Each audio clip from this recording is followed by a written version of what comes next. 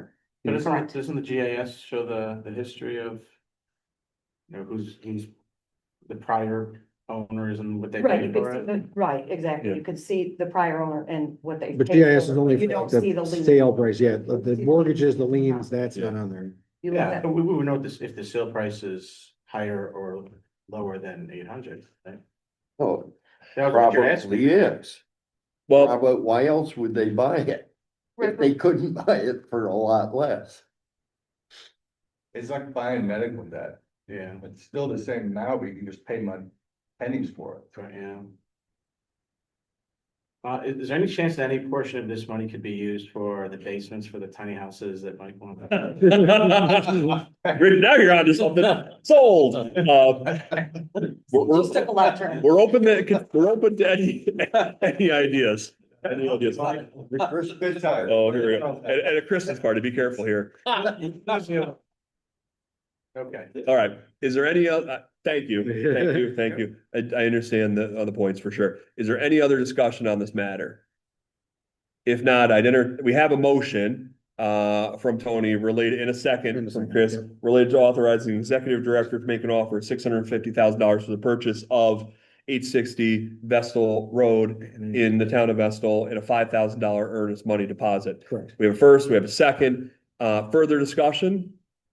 All those in favor, say aye. Aye. Any opposed? No. Okay, we have 7 ayes, 1 in opposition, Mr. Adelson. Okay, thank you. I hate to even ask this question, but is there any other business to come before the Land Bank Board? If I just make a comment. Yeah. On the audit, I Yeah. think, audits can sometimes go in many directions. I think it's a credit to Rob and Jess that, you guys had another year of a nice clean, audit. So just congratulations on that and, keep up the good work. Yep, Thank good you. work. I did joke around with my predecessor that if there was anything negative in this audit, I was gonna blame her. So She owns it. it all came back. Yeah, she owns it. You should. It all came back to me. She owns it. All right, very good. Rob, when's the next meeting? Tentatively April 21st. There it is. I was ready this April time. 21st. Yeah, okay, good. April 21st. That's a good day of the year. Okay, any other business? If not, an entertain a motion to adjourn. So Tarek and Mike, nope, non-debatable motion. All those in favor say aye. Aye, opposed, we're adjourned.